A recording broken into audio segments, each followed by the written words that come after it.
Member of the Senate Help, Budget, Homeland Security, and Agricultural Committees. He's also a medical physician. Senator, good morning to you. First and foremost, the 2024 issue of the border and immigration. How much of a problem is this for Democrats and for Joe Biden?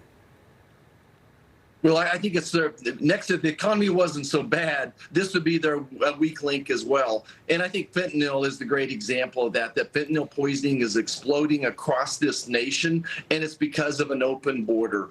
Listen, everybody needs to know that one pill can kill. One fentanyl tablet will kill anybody in America, and millions of those pills are coming across the border on a monthly basis as well.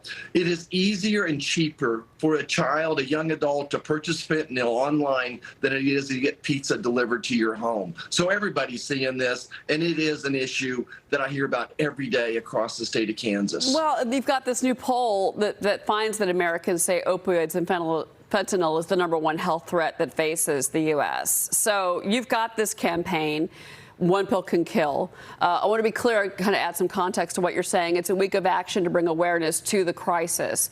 So kind of expand on that, because you know what you're saying is obviously that fentanyl, it's coming through the border. That is the crisis. That's affecting all of America. It's not just affecting the border states of Arizona, New Mexico, Texas, California. That's right. With our kids all going back to school this week, we thought this would be a great week for the Kansas delegation to get together, along with the law enforcement across the state, teachers, coaches, nurses, doctors, anyone we can get to spread the word that nobody is immune to this problem. These are accidental poisoning. Kids are taking, young adults are taking fake pills. They think it's a Xanax. They think it's an Adderall. They think it's a Percocet. They think it's marijuana, and it's laced with fentanyl. And over again, every day across the state of Kansas, we're losing a young adult. We're using Narcan 10 to 15 times a day. Across the United States, we've lost more young adults in the past year to fentanyl poisoning than we lost the entire Vietnam War. Let's get the word out. I also want to ask you about this because of your medical background. A person in Virginia has just become the second American to test positive for this new highly mutated COVID variant. It's BA.2.86. Now, the White House is planning to urge all Americans that, they're coming out with a new booster. We believe that's going to be introduced in September. But also, Senator, I have to ask you, we are seeing now more and more calls from the left and from the Biden administration. They want to put the masks back on. They want to put mandates back in place. Rutgers University, they want all students to be vaccinated. I mean, are we going backwards, back to lockdowns in this country? Because honestly, that's the rhetoric we're really starting to hear from the left.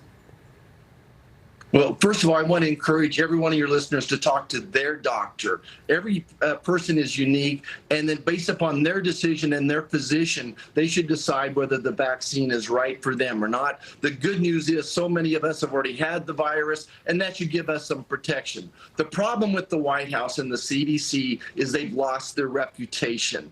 I'm not going to let them bring back any type of mandates, vaccine mandates. We fought them from day one. Lockdowns, we will do everything possible. The Republican Party will do everything possible to keep that from happening. We fought them since day one. We're going to continue to fight them. This is why we finally got the COVID emergency stopped. The Biden administration wants to use this to control your life.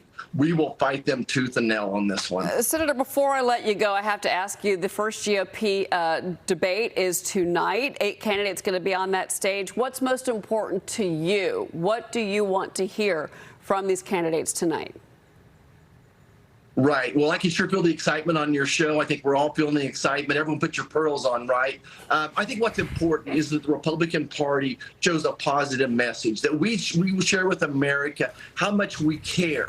Not just how much we know, but how much we care, that we want to leave this world cleaner, healthier, safer, in better economic shape than we found it. We need to do something besides beat up each other, and we need to do more than just beat up Joe Biden's policies. America needs to hear that the Republican parties have a plan. We need to share that this country needs to go back to basics and execute a very simple plan perfectly.